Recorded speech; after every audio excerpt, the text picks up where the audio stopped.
Saudamos a todos com a paz de Jesus. Amém. Hoje à tarde o maestro e violinista Paulo Torres vai tocar também, após o almoço, e vai contar também algumas das experiências que ele teve nesse ministério que ele desenvolve nos hospitais. Uma vez por semana, há mais de 20 anos, ele faz este ministério no anonimato, até que a televisão descobriu, e aí começaram a fazer as filmagens. Às vezes, depois de 20 anos que ele estava exercendo esse ministério, tocando para os enfermos, para os doentes nos hospitais. Então vocês poderão ouvir algumas dessas lindas experiências. Hoje, logo após o almoço, nós vamos ter também a palestra, a última palestra de hoje. E nós estamos estudando com vocês Apocalipse capítulo 17. Antes de iniciarmos o estudo, vamos mais uma vez orar neste momento. Oremos ao Senhor.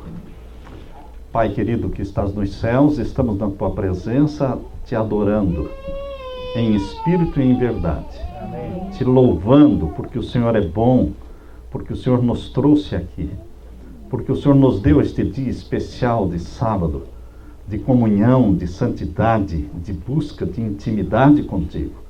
Abençoa os teus filhos, as tuas famílias que estão aqui.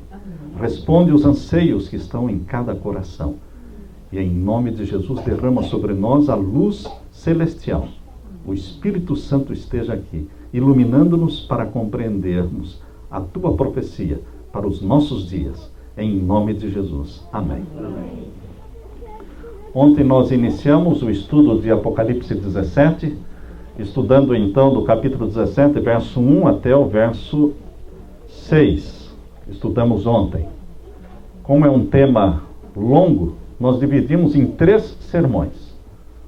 O primeiro sermão que foi ontem à noite, falando sobre a grande meretriz, Babilônia, mistério, Babilônia, a grande meretriz, a mãe das prostituições e abominações da terra. Esse foi o tema de ontem. Agora nós vamos estudar com você sobre o último Papa. É possível? Seria possível estarmos vivendo nos dias do último Papa na história do Vaticano? Este é o tema que vamos discutir agora, em cima da palavra de Deus, e estudarmos esta possibilidade. Nós gostaríamos que você considerasse essa possibilidade. Aqui não existe dogmatismo, aqui ninguém está dizendo que é assim e acabou. Nós estamos estudando uma profecia que está em processo de cumprimento. Ela está se cumprindo. E ela, ao se cumprir, ela vai sendo entendida melhor e melhor e melhor. Porque ninguém entende uma profecia séculos antes dela se cumprir. A profecia ela começa a ser entendida quando se aproxima o tempo do cumprimento dela. Foi assim com as 2.300 tardes e manhãs. Daniel não entendeu quando recebeu esta profecia. E os cristãos dos primeiros séculos também não entenderam a profecia de Daniel 8,14 das 2.300 tardes e manhãs.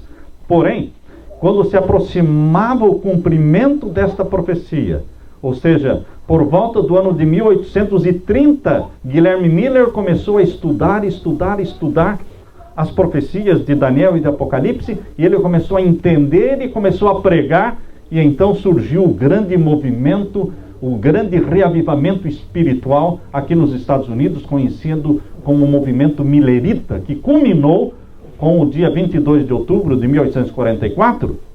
Foi somente então que começaram a entender esta profecia, não séculos antes, mas justo antes dela ser cumprida. Assim também, queridos, a profecia que nós vamos estudar hoje é uma profecia que começou a ser entendida quando ela estava no processo do seu cumprimento. Nós estudamos o Apocalipse e também Daniel há mais de 30 anos. Nós temos, o nosso ministério já ultrapassa os 40 anos de ministério pastoral. E nós fomos enviados para a cidade de Manaus em janeiro de 1984. Ali fomos para Manaus. E Manaus, eu confesso para vocês, queridos, se tornou a porta do céu para mim. Aquilo que foi a ilha de Patmos para João, foi Manaus para mim. Foi ali, na cidade de Manaus, onde vivemos durante 7 anos, que eu comecei a entender verdadeiramente o Apocalipse. Em 1984 chegamos, então tínhamos ali um pastor que era missionário americano, pastor piloto da avioneta, pastor Wilson. Ele estava voltando para os Estados Unidos naquele tempo. Isso foi em 1985, ele estava voltando para os Estados Unidos. E ele vendeu a casa dele, voltou para os Estados Unidos. E um amigo nosso, Antônio Carlos Jacobes, que tinha comprado a casa do pastor missionário, me telefonou dizendo: Samuel,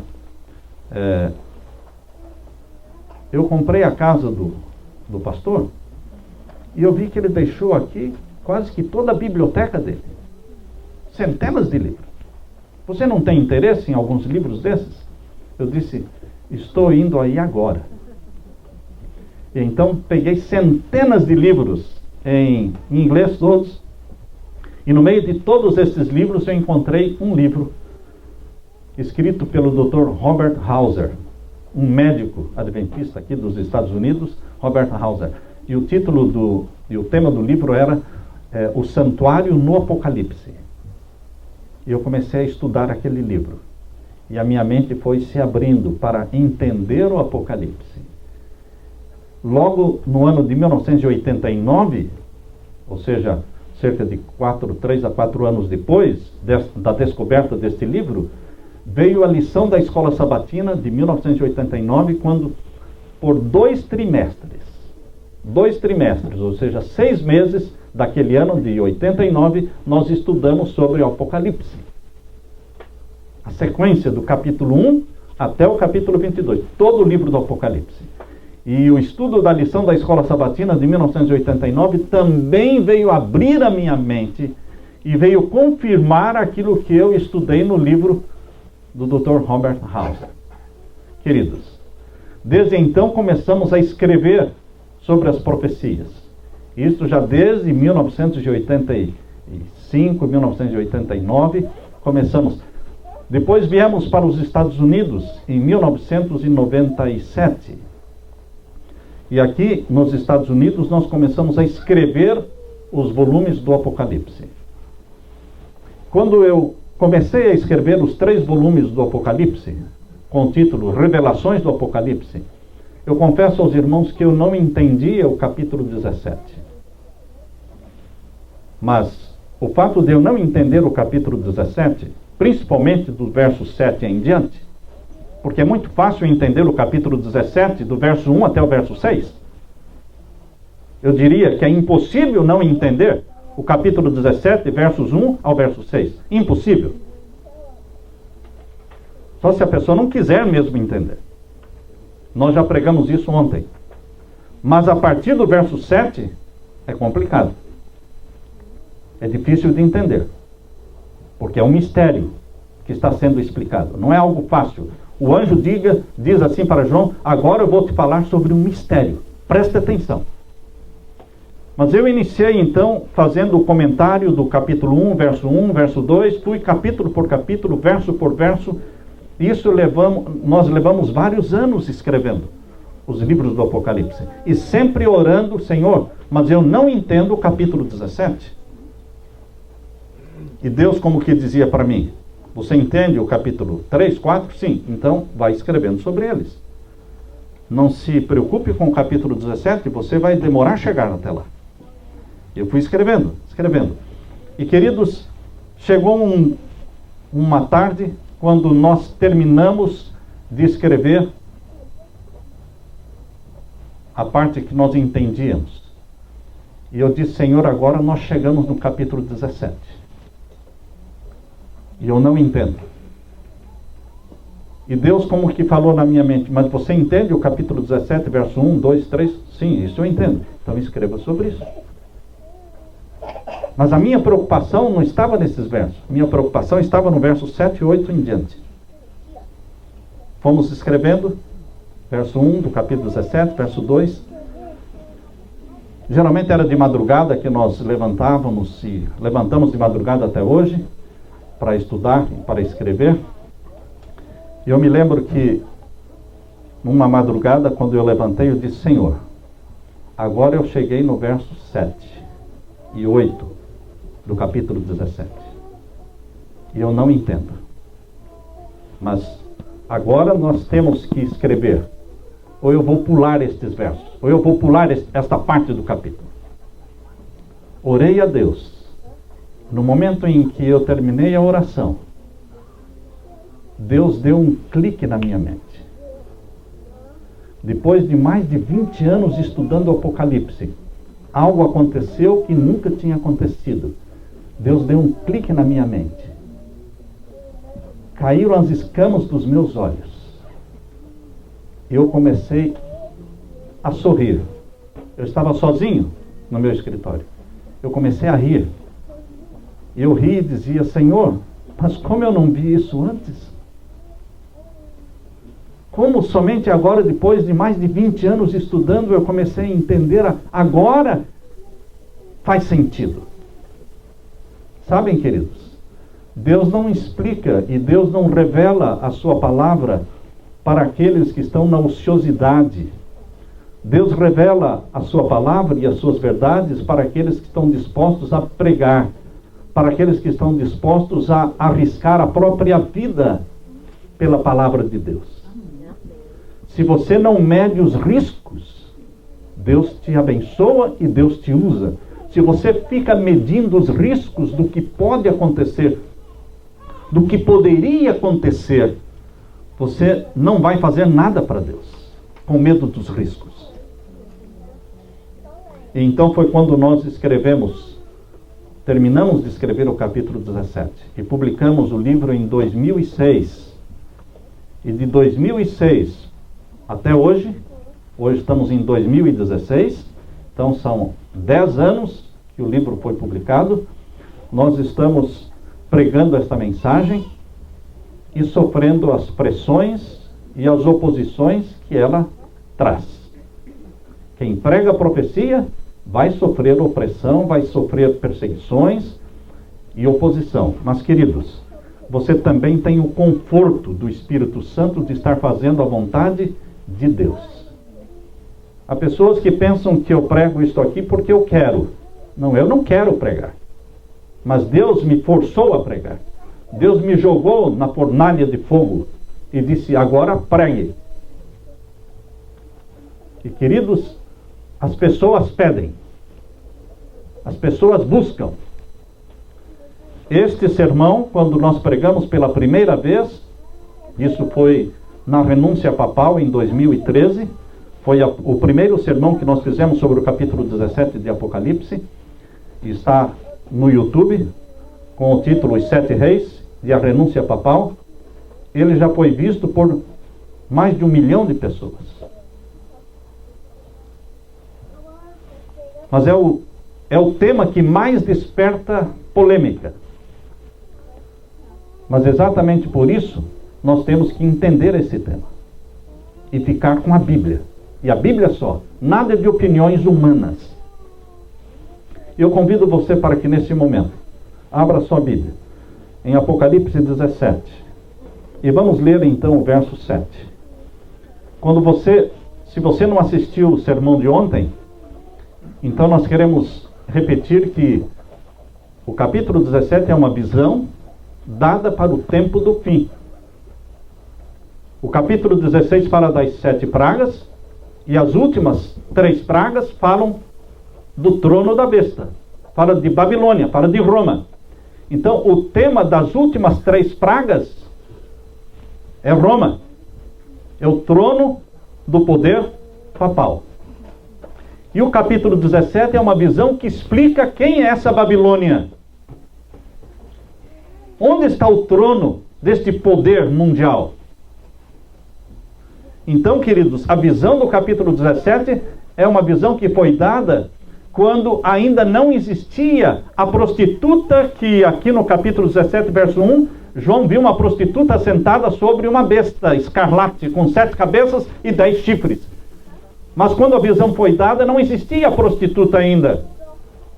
A igreja cristã que nasceu nos dias de Jesus, no primeiro século, era uma igreja pura, fiel. Não uma igreja prostituta. Era uma igreja pura e fiel. Ela se prostituiu no quarto século, no tempo de Constantino. Então, quando João recebeu esta visão, ele não entendeu a visão. Porque não era para os dias dele, é para o futuro. Há pessoas que pensam que o profeta tinha que entender a visão que estava sendo dada. Não, irmão. Daniel não entendeu, João não entendeu, porque era para o tempo do fim.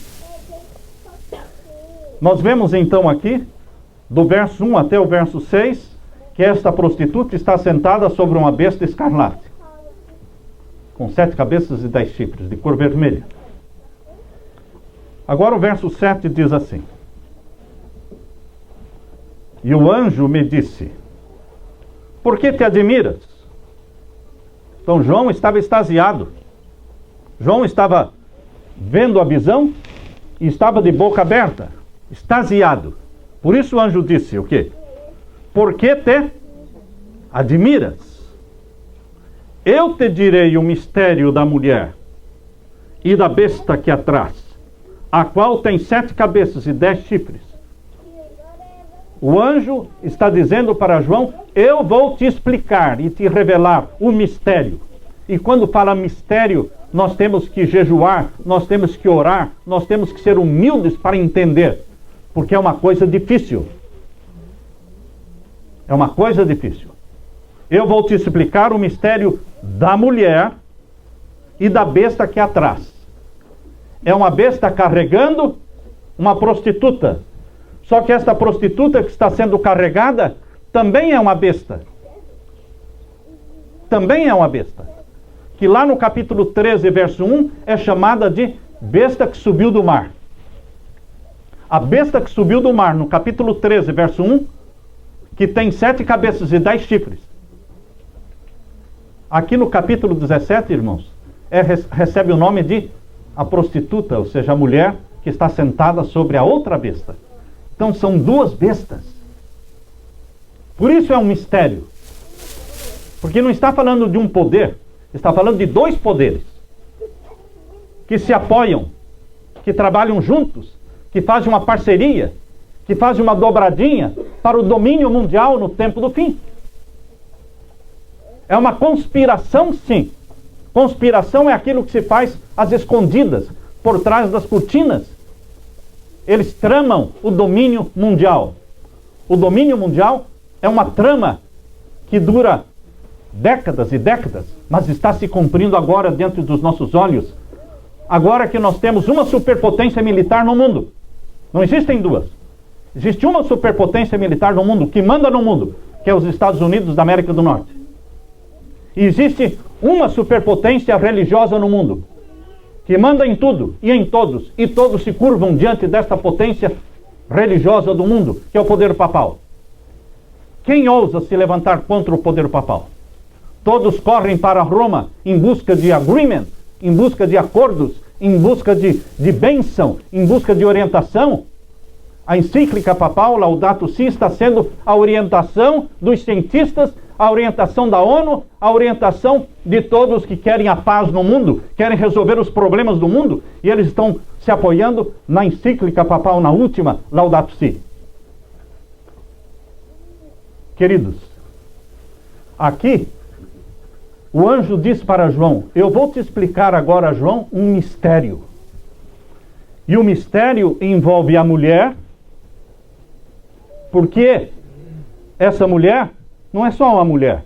Ela também é a besta de Apocalipse 13, verso 1. Ou seja, quem não entende Apocalipse 13, não entende também Apocalipse 17. Porque Apocalipse 13, abra sua Bíblia lá, em Apocalipse 13, vamos ler o verso 1. E eu me pus sobre a areia do mar, e vi subir do mar uma besta que tinha 7 cabeças e 10 chifres. E sobre os seus chifres 10 diademas, e sobre as suas cabeças um nome de blasfêmia. Ora, queridos, este poder é identificado pelos estudiosos da palavra de Deus e pelos teólogos adventistas, e também como os reformadores, Martinho Lutero e outros reformadores, todos os grandes reformadores apontam para a besta que subiu do mar como sendo o papado. Todos eles estão de acordo nisso aí.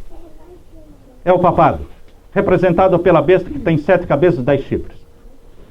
Só que no capítulo 17, esta besta é chamada de a prostituta.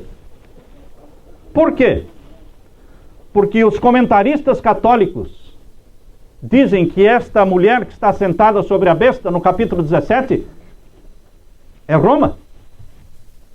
Os próprios comentaristas católicos dizem que estes 7 montes mencionados no capítulo 17 identificam Roma. Só que aqui no capítulo 17, a besta que subiu do mar é chamada de a mulher que está sentada sobre a outra besta. A besta que carrega a mulher tem 7 cabeças e 10 chifres. Mas a mulher que está sendo carregada também é uma besta que tem 7 cabeças e 10 chifres. Perceberam? Aí está um mistério. Mistério que ainda não foi entendido pela maioria. Mas Deus nos ajuda a entender. Agora vejam, o verso 8. São 2 poderes. São 2 bestas. Vejam aqui, o verso 8, no comecinho do verso 8. A besta que viste, foi e já não é. E há de subir do abismo, e irá à perdição. E os que habitam na terra, cujos nomes não estão escritos no livro da vida, desde a fundação do mundo, se admirarão vendo a besta que era, e já não é, mas que virá. Isso é mistério. Por isso muitos não estudam esta profecia, porque ela é complicada. Porque o anjo está falando, eu vou te explicar agora. A primeira parte do verso 8, irmãos, está falando de uma besta. E a última parte do verso 8 termina falando de outra besta. A primeira, que o verso começa falando dela, é chamada besta do abismo. É a que carrega a mulher. E a última é a mulher que está sendo carregada, que é chamada da besta que subiu do mar. É uma besta carregando a outra. A besta do abismo, começa aqui o verso 8 dizendo, leia de novo, o comecinho do verso 8, a besta que viste, foi e já não é. E há de subir do abismo e irá à perdição. Nós temos que saber quem é a besta do abismo. A besta do abismo é uma besta que foi lançada no abismo e que vai subir do abismo. A besta original, que tem 7 cabeças e 10 chifres. Apocalipse 12, verso 3. Apocalipse capítulo 12, verso 3, você vê a besta original. A besta original é aquela que surgiu antes da besta que subiu do mar. Antes da besta que subiu da terra. É a original. Leia agora Apocalipse 12, verso 3. E viu-se outro sinal no céu, e eis que era um grande dragão vermelho que tinha 7 cabeças e 10 chifres. E sobre as suas cabeças 7 diademas.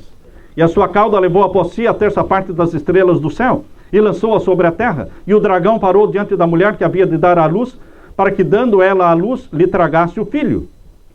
Agora o verso 9 explica quem é o dragão, de 7 cabeças e 10 chifres. Verso 9, e foi precipitado o grande dragão, antiga serpente, chamado Diabo e Satanás, que engana todo mundo. Ele foi precipitado na terra, e os seus anjos foram lançados com ele.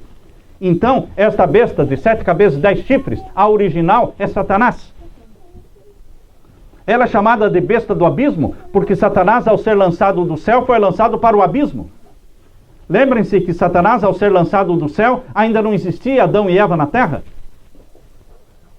Adão e Eva foram criados depois da expulsão de Satanás do céu. Quando Satanás foi expulso do céu, a terra era sem forma e vazia. Gênesis capítulo 1, verso 2 diz que a terra era um abismo. Por isso ele é a besta do abismo, porque ele foi lançado para o abismo. Gênesis capítulo 1, verso 2.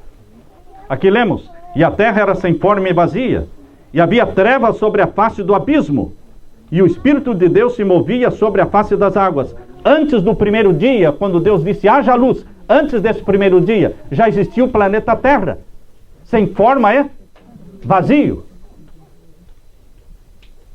E quando Satanás foi expulso do céu, foi lançado para onde? Para a terra. Porque é isso que diz lá em Apocalipse 12, verso 9, que ele foi lançado para a terra. Queridos, a besta do abismo é também chamada de o anjo do abismo. Em Apocalipse capítulo 9, abra sua Bíblia, em Apocalipse capítulo 9. Aqui Satanás é chamado de o anjo do abismo. Capítulo 9 de Apocalipse, o verso 11. Capítulo 9 e o verso 11. E tinham sobre si rei, o anjo do abismo. Quem é o anjo do abismo? Em hebreu era o seu nome Abaddon, e em grego Apolion. Satanás é o anjo do abismo, porque ele foi lançado no abismo. E ele vai ser lançado mais uma vez no abismo. Apocalipse capítulo 20. Apocalipse capítulo 20 diz que mais uma vez Satanás será lançado no abismo, porque a terra durante os 1000 anos, do Apocalipse 20, durante os 1000 anos, a terra voltará a ser o abismo que era antes do primeiro dia da criação. Volta a ser um abismo, porque Deus leva o seu povo para o céu, e a terra vai virar um caos. Por isso diz aqui no capítulo 20, leia comigo, o verso 1 em diante. E vi descer do céu um anjo que tinha a chave do abismo, e uma grande cadeia na mão. E ele prendeu o dragão, a antiga serpente, que é o diabo e Satanás, e amarrou por 1000 anos, e lançou-o no abismo. Mas no final dos 1000 anos, Satanás sobe do abismo. Diz aqui no capítulo 20, verso 7. Capítulo 20, verso 7, e acabando os 1000 anos, Satanás será solto do abismo, da prisão. Porque a terra, no final dos 1000 anos, desce do céu a nova Jerusalém com o povo de Deus. E a terra que estava em trevas, deixa de estar em trevas, porque agora recebe a nova Jerusalém. Por isso Satanás será solto. Aí vem a ressurreição dos ímpios, quando ele reunirá os ímpios para atacarem a cidade santa que desceu do céu. E então diz o capítulo 20, verso 9, que eles subiram sobre a largura da terra, cercaram o arraial dos santos e a cidade amada, mas desceu fogo do céu e os devorou. E o diabo, diz o verso 10, que os enganava, foi lançado no lago de fogo e enxofre, e irá à perdição. Ele vai ser queimado. Por isso, queridos, no capítulo 17, voltando agora para o verso 8, volte agora para o capítulo 17, verso 8, aqui diz que esta besta do abismo, que viste, foi, já não é, e há de subir do abismo. Quando é que ele vai subir do abismo? No final dos 1000 anos. Para quê? Para ser queimado. E irá à perdição. É o que está explicando. Agora, a besta que viste foi. Qual é o tempo em que Satanás foi legitimamente o representante da família humana no céu? Houve um período em que Satanás foi legitimamente o representante da família humana nos concílios do céu. Quando foi isso? A Bíblia explica. Jó capítulo 1, Jó capítulo 2, esses dois capítulos da Bíblia explicam que Satanás foi, desde que Adão pecou, entregando o poderio que Deus deu, a autoridade e o domínio que Deus deu a Adão, Adão transferiu para Satanás, quando Adão pecou. E Satanás reteve este domínio como representante da família humana nos concílios do céu por cerca de 4000 anos, até Jesus morrer na cruz. Ele respondia pelos negócios da terra. Mas quando Jesus morreu na cruz, Satanás foi expulso do céu agora, não como anjo querubim, agora ele foi expulso do céu como representante da terra. Por isso, esta expulsão está aqui em Apocalipse 12, irmãos. Apocalipse 12, verso 10. Apocalipse 12, verso 10 diz: e ouvi uma grande voz no céu, dizia: agora chegada está a salvação e a força e o reino do nosso Deus e o poder do seu Cristo. Quando Jesus morreu na cruz e ressuscitou da sepultura, ele subiu ao céu como nosso representante. E quem foi expulso do céu como representante da família humana? Satanás. Porque diz aqui, porque já o acusador dos nossos irmãos é derribado, o qual diante do nosso Deus os acusava de dia e de noite. Agora, queridos, voltando para o capítulo 17, verso 8, o tempo que Satanás foi legitimamente o representante da família humana foi do pecado de Adão até a cruz de Cristo. E aí na sequência do verso 8 diz ali, a besta que foi e já não é. Ele deixou de ser quando Cristo morreu na cruz. E ele não é mais o nosso representante. Hoje Jesus representa você. Hoje Jesus responde pelos negócios da terra. Ele reconquistou o direito e o domínio sobre o planeta Terra, que foi sequestrado por Satanás, mas que foi resgatado pelo sangue de Jesus. E agora, na sequência diz, foi e já não é, e há de subir do abismo. Isso se aplica no final dos 1000 anos, quando ele vai subir do abismo para ser o quê? Queimado, e irá à perdição. Esta é a primeira besta. Agora vamos ver a segunda besta, que é a mulher que está sendo carregada, que também é uma besta, que tem 7 cabeças e 10 chifres. Mas como, pastor? Apocalipse 13, verso 1, diz que a besta que subiu do mar é o papado, é a igreja de Roma, tem 7 cabeças e 10 chifres. E aqui está explicando o final do verso 8 assim. Leia a segunda parte do verso 8. E os que habitam na terra, cujos nomes não estão escritos no livro da vida, desde a fundação do mundo, se admirarão vendo a besta que era e já não é, mas que virá. Não é a mesma besta, é outra besta. Se você voltar para o capítulo 13 e ler o verso 8 do capítulo 13, você vai descobrir de onde o anjo tirou esta expressão. Vejam que o capítulo 13, verso 8, ele foi copiado.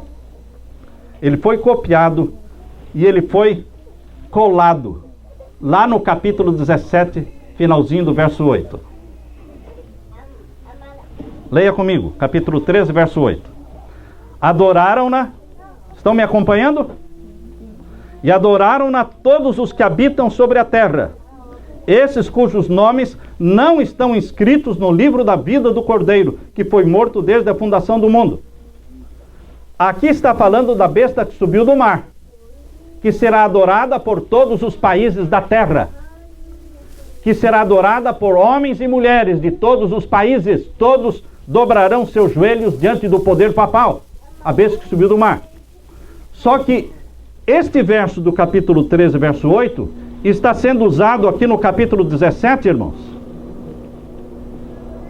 Aqui no capítulo 17, finalzinho do verso 8, está sendo usado para quem? Para quem? Estão me acompanhando? Ou não? Porque eu não posso ir sozinho e ficar todo mundo para trás, né? Capítulo 17, final do verso 8. Veja como é uma cópia do capítulo 13, verso 8. Para mostrar que está falando do mesmo poder do capítulo 13. O final do capítulo 13, capítulo 17, verso 8 diz assim: e os que habitam na terra, não é o que está lá no capítulo 13, verso 8? Cujos nomes não estão escritos no livro da vida, não é o que está lá escrito no capítulo 13, verso 8? Desde a fundação do mundo, não tem essa expressão lá no capítulo 13, verso 8? Se admirarão vendo, então está falando da besta que subiu do mar. A mulher que está sendo carregada por Satanás é a igreja de Roma, é o papado. E aqui termina dizendo, a besta que era, já não é, mas que virá. Qual é o tempo em que o papado realmente foi o representante da família, aliás, o tempo em que o papado reinou como poder supremo na terra, coroando reis e depondo reis? Lembram-se vocês de um tempo em que os reis não eram coroados sem primeiro receberem a coroa das mãos do Papa? E os reis que eram contra o Papa, eles eram depostos. E o rei da Alemanha, que pisou na bola com o papado, ele teve que, no inverno, viajar, naquele inverno terrível da Europa, até Roma, E ele chegou até a porta lá do Vaticano e pediu para falar com o Papa. O Papa disse: não, eu estou ocupado, fique esperando aí. Deixou o rei da Alemanha esperando lá fora na neve. 1 dia, 2 dias, 3 dias, quase morrendo de frio, para mostrar quem manda no mundo. Depois o recebeu. Ele era o Senhor do mundo. Até que surgiu um baixinho invocado chamado Napoleão Bonaparte. E quando o Papa foi coroá-lo, ele disse: não, a mim não. Tomou a coroa da mão do Papa e ele mesmo colocou a coroa na cabeça dele. E foi esse Napoleão Bonaparte que deu ordem para o seu general Berthier invadir Roma. E no dia 10 de fevereiro de 1798, 10 de fevereiro de 1798, prendeu o Papa. Depôs o Papa. Tirou de Roma, levou para Valença, na França, e lá ele morreu preso. Queridos, aqui diz, o finalzinho do verso 8 assim: a besta que era, o tempo em que o papado reinou com supremacia papal, foi o período da Idade Média de 1260 anos. Foi do ano 538 até o ano 1798. Mas aí na sequência diz: já não é. Quando é que o papado perdeu a autoridade, o domínio? Em 1798. E eles permaneceram sem essa autoridade, esse domínio, até 1929. Por isso diz aqui: já não é, mas que virá. Quando é que o papado voltou com poder, e com um poder maior do que tinha antes, com maior popularidade do que tinha antes? Em 1929 foi assinado o Tratado de Latrão, no dia 11 de fevereiro de 1929. Foi assinado o Tratado de Latrão por Benito Mussolini e por Cardeal Gasparri. E esse Tratado de Latrão devolveu ao papado o poder, a autoridade. O Estado do Vaticano foi criado, com a sua bandeira, com o seu selo, com sua moeda, com a sua guarda suíça. Enfim, irmãos, o Vaticano é um Estado, o menor país do mundo, mas que tem o maior poder do mundo. De 1929 para frente. Por isso diz aqui o capítulo 17: a besta que viste foi, já não é, mas que virá. Somente de 1929 para cá, irmãos, é que os papas são considerados reis. Antes não eram considerados reis. Mas de 1929 para cá, os papas não são somente papas, não são somente líderes religiosos, eles são reis. Porque Vaticano é um reino, reconhecendo o mais poderoso reino do mundo. E agora, queridos, entendendo o capítulo 17, verso 8, você pode estudar então agora o verso 9. Agora nós chegamos no verso 9. Verso 9 também é complicado para quem não entende o verso 8. Mas se você entender o verso 8, você vai entender o verso 9. O verso 8 começa falando de que besta? A besta que subiu do mar ou a besta que subiu do abismo? O verso 8 começou falando de que besta? Do abismo. Então o verso 9 começa falando da besta que subiu do abismo, para depois falar da besta que subiu do mar. Essa troca, essa alternação de poder vai continuar até o fim do capítulo. A partir do verso 8, fala primeiro da besta do abismo, para depois falar da besta que subiu do mar. E o verso 9 e o verso 10, a mesma coisa. Primeiro fala da besta que subiu do abismo, e depois da besta que subiu do mar. Esse trocadilho, né, vai até o final. E foi isso que Deus me ajudou a entender, irmãos. E eu comecei a olhar e comecei a rir e falo: como é que eu não vi isso antes? O verso 9 diz aqui: há sentido.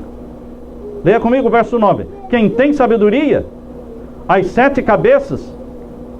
7 cabeças de quem? Da besta que subiu do mar ou da besta que subiu do abismo?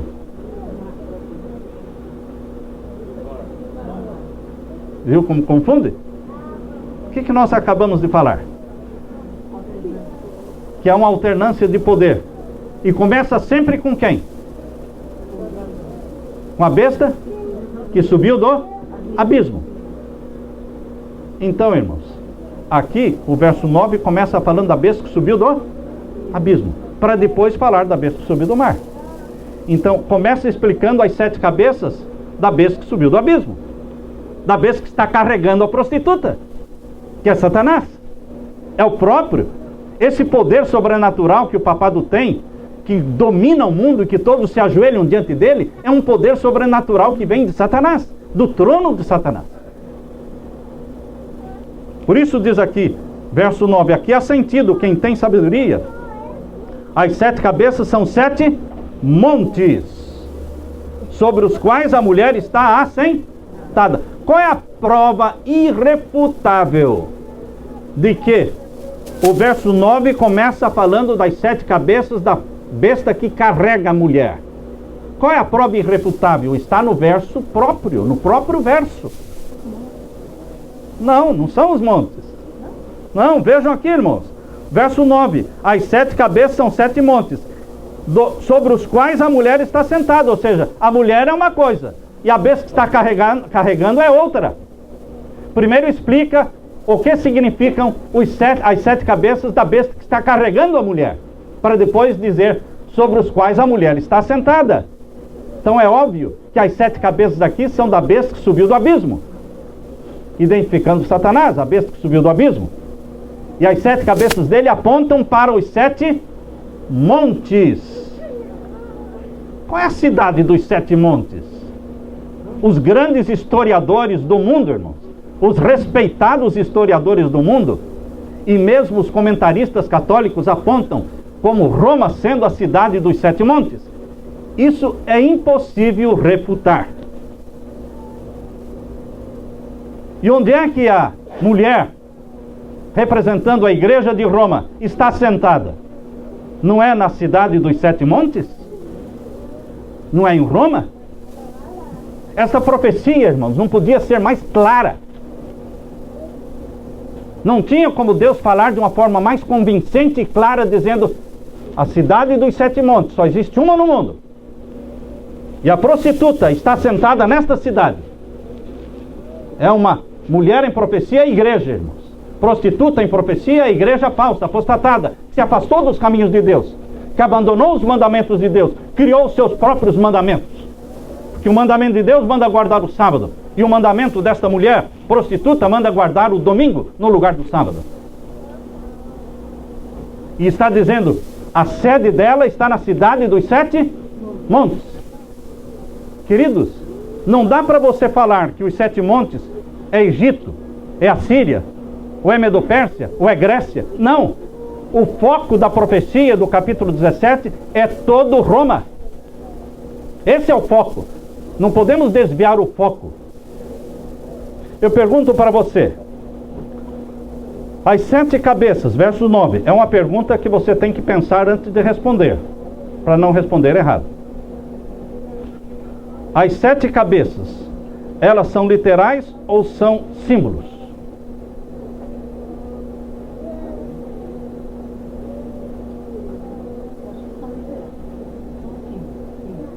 Hein? As 7 cabeças dessa besta que está carregando a mulher são literais ou são símbolos? Sim. Viu como não é fácil? Se fosse literal, por que o anjo estaria interpretando? Quando Deus dá um símbolo, ele interpreta o símbolo. Quando ele não interpreta, é porque é literal. Certo? O que Deus não interpreta, a gente aceita como sendo o quê? Literal. E quando há uma interpretação, é o próprio Deus que interpreta, não somos nós. Primeiro ele fala as 7 cabeças simbólicas. E agora diz o que representam essas 7 cabeças. O que? 7 montes. Os 7 montes são símbolos ou literais? Hein? Hein? São literais. Os 7 montes estão lá. Tem nome. Tem localização na geografia. Está lá em Roma. Então, irmãos, 7 cabeças são símbolos. e 7 montes são literais. E agora, se eu quisesse interpretar os 7 montes, eu estaria cometendo um pecado em rejeitar a interpretação que o anjo deu e tentar dar a minha interpretação da interpretação. Você não pode interpretar a interpretação. Ponto final. Deus não permite que você ou eu interpretemos a interpretação. Ele dá o símbolo e ele dá a interpretação. Você não pode pegar a interpretação e falar, não, essa interpretação quer dizer tal coisa. Não, não quer dizer nada. Quer dizer o que está dizendo. 7 montes são 7 montes. E todos os historiadores conhecidos no mundo apontam os 7 montes para Roma. Queridos, agora, na sequência, diz que lá a mulher está assentada. Agora o verso 10. Se o verso 9 começou falando da besta que subiu do abismo, o verso 10 começa falando de quem? Hein? Se o capítulo 17, verso 9 começou falando da besta que subiu do abismo, a alternância de poder, irmãos, assim como no verso 8, assim como foi no verso 9, agora o verso 10 começa falando do poder da besta que subiu do mar. Porque primeiro falou das 7 cabeças da besta que subiu do abismo. Agora tem que explicar o quê? As 7 cabeças da besta que subiu do mar. Por isso o verso 10 diz o quê? E são também 7 reis. 5 já caíram. Um existe. Outro ainda não é vindo. E quando vier, convém que dure um pouco de tempo. As 7 cabeças da besta que carrega a mulher representam 7 montes. Roma. As 7 cabeças da mulher, que é conhecida como besta que subiu do mar, de Apocalipse 13, verso 1, representam 7 reis. Vocês estão olhando para mim. Eu quero saber se vocês estão entendendo. Está todo mundo com olho, não é? Eu quero saber se vocês estão entendendo. As 7 cabeças, são 14 cabeças, irmãos. Porque são 2 bestas. Uma carregando, outra sendo carregada. As 7 cabeças da besta que está carregando a mulher representam os montes de Roma. As 7 cabeças da mulher que está sendo carregada representam 7 reis. Eu pergunto, reis de onde? Da China? Do Brasil? Dos Estados Unidos? Qual é o foco? Qual é o ponto da profecia? Roma? Quando você pergunta reis de onde, eu pergunto reis de onde?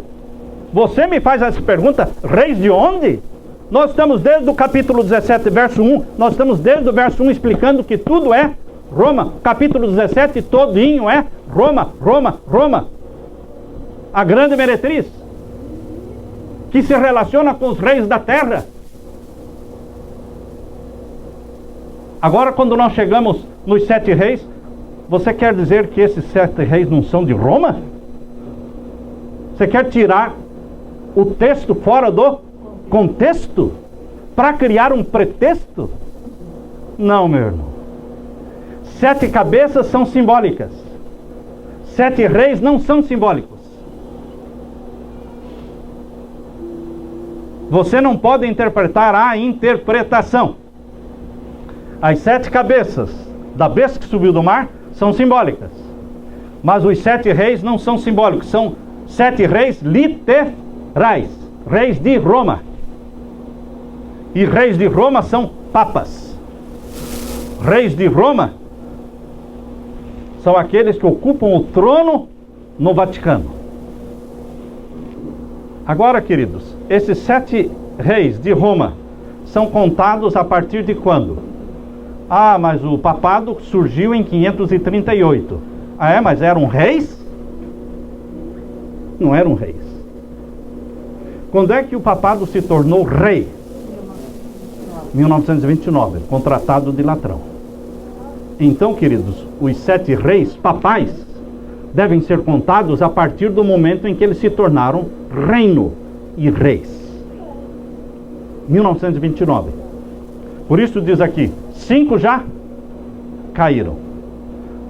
Há pessoas que entendem assim: bom, quando João recebeu essa visão, 5 já deveriam ter caído, porque está no passado, 5 já caíram.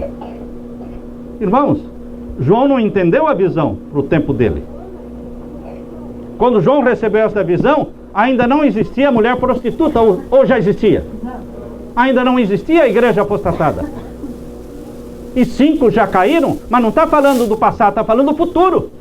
Ah, mas o verbo está no passado. Mas a profecia usa o verbo no passado, mas falando de eventos futuros.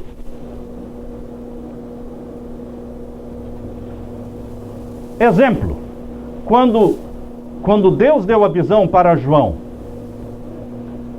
das 3 mensagens angélicas, em Apocalipse 14, quando Deus deu a visão para João das 3 mensagens angélicas, disse: e vi voando pelo meio do céu, o quê? Um anjo poderoso, que tinha o evangelho eterno, proclamando aos que habitam sobre a terra, o mar: temei a Deus e dai-lhe glória, porque chegou a hora do seu juízo. O verbo está no passado, então já deveria ter acontecido isso. Não, o verbo está no passado, mas está falando de eventos futuros. Quando Deus disse para João: caiu Babilônia. A Babilônia espiritual ainda não existia. Como é que Deus disse para João: caiu Babilônia? O verbo está no passado. Mas Babilônia, ou seja, igreja cristã, ainda não tinha se transformado em Babilônia. Está falando de eventos futuros.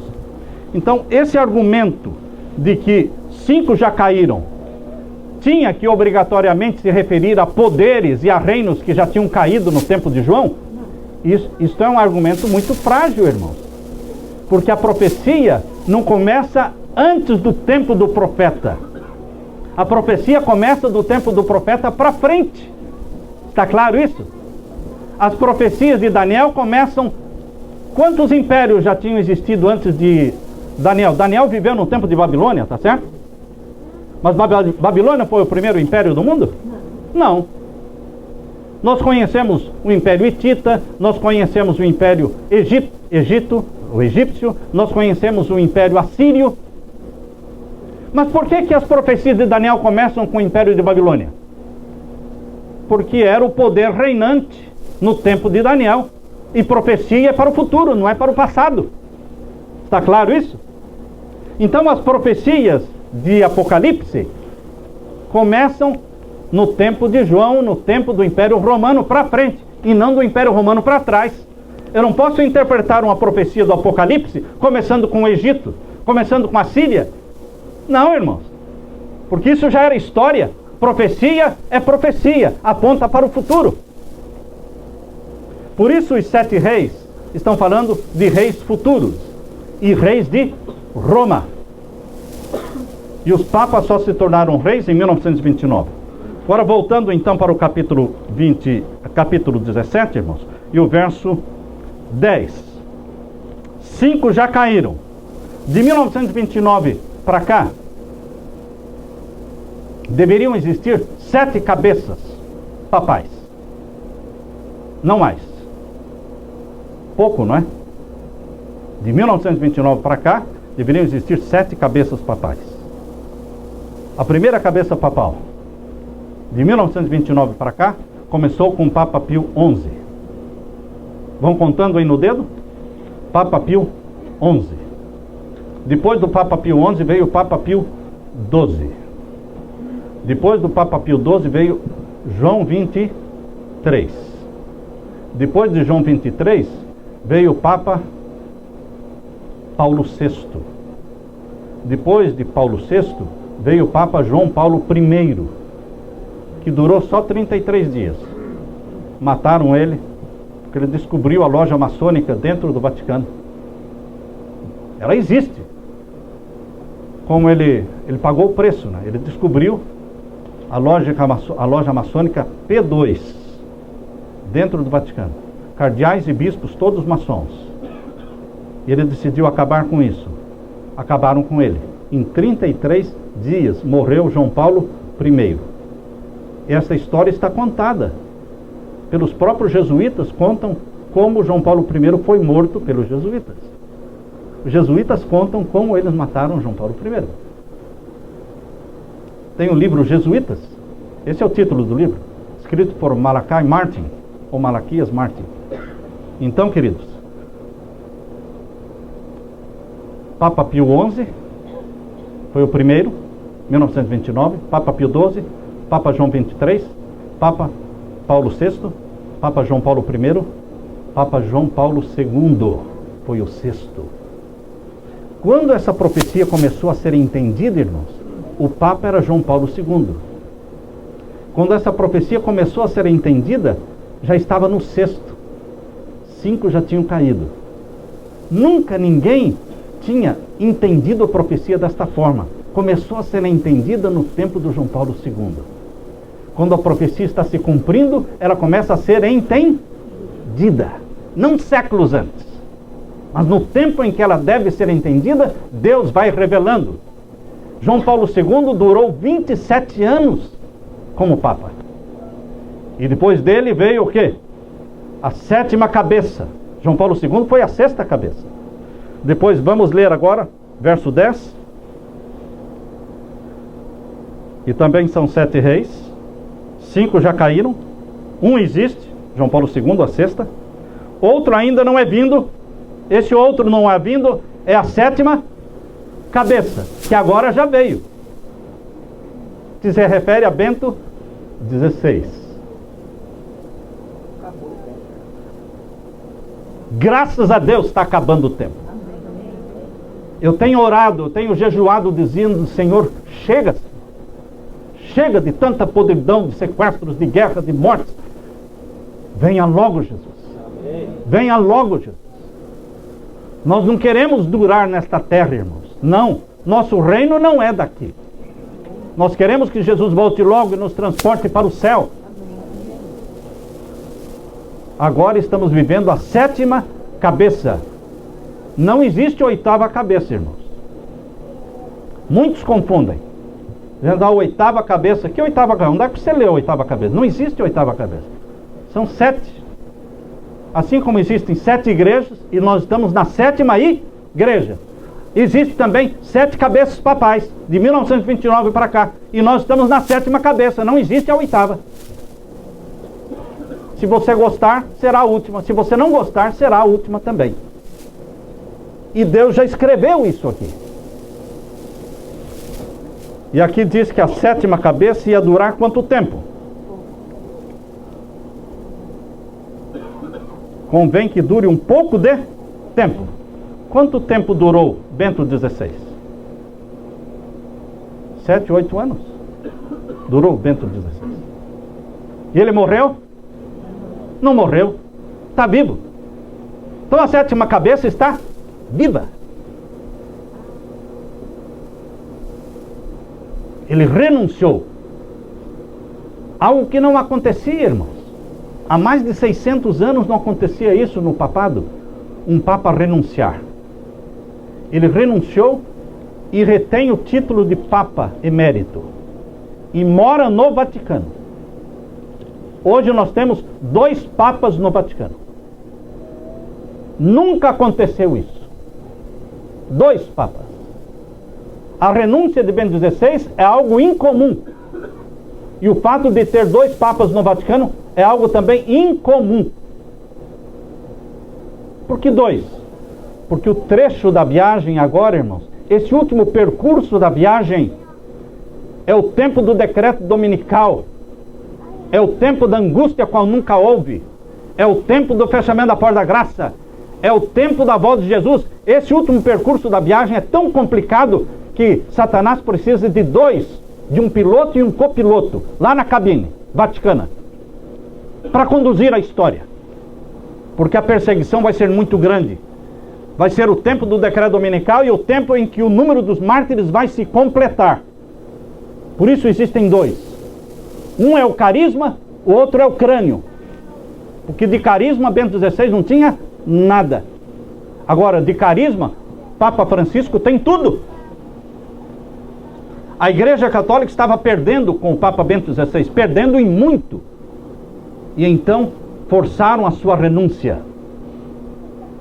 E agora, com o Papa Francisco, que ele é sorridente, ele é um amor de pessoa, e ele está agradando o mundo, e todos estão correndo para Roma.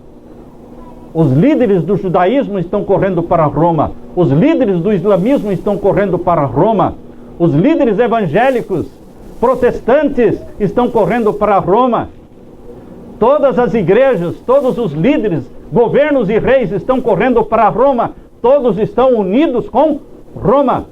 Está do jeito que o cenário profético profetizou, irmãos, para o tempo do fim. Está se cumprindo diante dos nossos olhos. Pela primeira vez, veio o Papa convidado para falar para o Congresso americano. Isso nunca tinha acontecido. Quando acontecem coisas que nunca aconteceram, você tem que estar alerta, meu irmão, porque são sinais do fim. Sinais, são passos de um Deus que está voltando, e as pessoas estão dormindo, e as pessoas estão pensando em comprar e comprar, fazer uma poupança, investir aqui, investir ali, e eles não investem na salvação dos seus filhos, não investem no céu, porque não estão preparando a família para o céu, estão correndo atrás do dólar. Meus queridos, quando as coisas incomuns acontecem, a primeira vez que um Papa fala ao Congresso americano, nós estamos na 7ª cabeça. Agora, esta 7ª cabeça, ela é dupla. Ela é dupla. Porque não morreu, ele renunciou. Suponha você que você esteja na fila do banco. E existam 7 pessoas na sua frente. Você é o 8º. Você está ali, ansioso, olhando para o caixa. Poxa, que horas vai ser a minha vez, né? E de repente chega a vez do 7º. E você é atrás dele, você é o 8º. E o 7º diz, sai da fila. Desiste. Você que era o 8º se tornou o quê? 7º. O 7º renunciou, saiu da fila. O 8º passa a ser o 7º.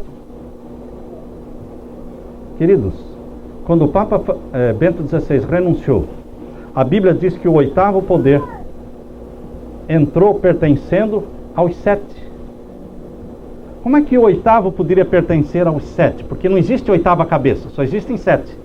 Como é que o 8º poder pode pertencer aos 7? A única forma, e eu não entendia isso, mas Deus escreveu assim, e hoje nós conseguimos entender, o 8º hoje, que é o Papa Francisco, é o 8º poder, pertence aos 7. Por que pertence aos 7? Porque ele pertence à 7ª cabeça. A 7ª cabeça está viva. Por isso diz aqui, irmãos, o verso 8 agora. Aliás, o verso 11, capítulo 17, verso 11. Leia comigo o verso 11. E a besta que era, e já não é. Pastor, de que besta está falando? Você vai descobrir daqui a pouquinho. E a besta que era, e já não é. É ela também o quê? O 8º. E é dos 7. A outra tradução diz, e pertence aos 7. E vai à perdição. Você já não leu essa frase antes? Onde é que você leu essa frase antes? A besta que era, já não é, e vai à perdição. Onde é que você leu essa frase antes? No 17:8. No fim do verso 8 ou no começo do verso 8? Hein? No começo do verso 8. E o começo do verso 8 está falando de quem? Hein? Da besta do abismo, Satanás. Ah, então o 8º poder tem alguma coisa com Satanás. Mas o 8º poder não é só Satanás. O 8º poder diz aqui que pertence aos 7. Para pertencer às 7 cabeças papais, tem que ser o quê? Um papa. Certo? Para pertencer aos 7 cabeças papais, porque diz aqui, é dos 7, pertence aos 7, tem que ser um papa. Então o 8º poder, ele é duplo, irmãos. A 7ª cabeça é dupla, porque tem 2 papas, e o 8º poder é duplo, porque começa com um papa chamado Francisco, e na sequência vem Satanás, o anticristo, personificando Cristo na terra. Satanás vai personificar Cristo na terra, depois do Papa Francisco. Pastor, mas se assim nós estamos no fim do fim. Aleluia, que nós estamos no fim do fim. Aleluia, porque chegou. Deus está dizendo basta. Basta a história do pecado. Deus vai colocar um ponto final. E há pessoas que perguntam, e se o Papa Francisco renunciar? Se o Papa Francisco renunciar, a sétima cabeça continua viva. E pode talvez adicionar mais um Papa. Nós vamos entendendo a profecia na medida que ela vai se cumprindo. Mas se o Papa Bento XVI morrer e o Papa Francisco morrer, se os dois morrerem, a sétima cabeça deixa de existir. E aí o próximo passo é Satanás representando Cristo, andando na terra. Lembram que Jesus disse quando vos disserem, eis que ele está lá, eis que ele está ali, eis que ele está dentro da casa, não acrediteis, porque é o falso Cristo. Satanás vai andar na terra dizendo, eu sou o Cristo, e será adorado pelas multidões, porque ele vai confirmar diante das multidões que o sábado não tem mais valor, e de que os que guardam o sábado são a causa das desgraças e tragédias do mundo, e devem ser eliminados por um decreto de morte. Quando Satanás estiver personificando Cristo e andando na terra, ele será adorado, e ele convencerá todos os governos da terra de fazerem um decreto de morte contra os que guardam os mandamentos de Deus. Esse será o próximo passo, cumprindo a profecia de Jesus. Queridos, nós estamos vivendo no fim do tempo do fim. Nós estamos vivendo na sétima cabeça, na segunda fase da sétima cabeça. E lembram-se vocês que o Papa Francisco já falou duas vezes. A primeira vez ele falou quando estava voltando da sua viagem na Coreia do Sul, ele disse, o meu reinado será curto. Primeiro ele falou 2 a 3 anos. Depois, numa outra entrevista, ele fala, o meu reinado vai ser curto. Vai ser de 4 a 5 anos. Na realidade, ele não sabe se vão ser 4 ou 5 ou 6, irmãos. Na realidade, ele sabe que vai ser curto. Ele pressente que será curto. E nós sabemos que será curto. Em comparação com o reinado de João Paulo II, foram 27 anos, a sétima cabeça será curta. É o tempo do decreto dominical. Por isso o mundo está sendo amadurecido. Por isso a encíclica papal manda guardar o domingo. A encíclica papal que foi aceita pela ONU e foi votada agora nesta conferência que teve em Paris, no final do ano de 2015, foi votado. Queridos, o decreto dominical vem com a roupagem da ecologia, do bom ambiente, de salvar a terra. O capítulo 6 da encíclica papal Laudato Si fala sobre a santificação do domingo. Os primeiros 5 capítulos todos nós podemos aprovar e aplaudir, mas o 6º fala sobre o dia da Eucaristia, domingo, o dia do renascimento de uma nova vida, de uma nova terra, é o domingo. E aí nós ficamos preocupados, porque o mundo todo vai obedecer o que está na encíclica papal. É chegado o tempo do fim. Você está triste ou você está feliz?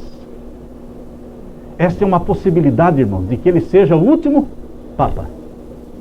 Você não quer considerar essa possibilidade e se preparar colocando os seus olhos no céu, investindo no céu, preparando a sua família para o céu, sonhando com a volta de Jesus? Porque quem considera a possibilidade de que este seja o último Papa, também vai considerar a possibilidade de viver vida santa, de viver vida consagrada, tirar os olhos da terra e colocar os olhos no céu, de onde virá o nosso Salvador Jesus Cristo. Deus está desafiando você, meu irmão, para encarar esta verdade, para viver com a sua família esta verdade. Estamos vivendo num tempo incomum. Passos de um Deus que está voltando, nós já podemos ouvir. E Jesus virá para salvar você e a sua família. Estejamos com os nossos olhos voltados para o céu. eu quero orar com você. Nós vamos continuar o estudo depois do almoço, a partir do verso 12, vamos estudar com vocês.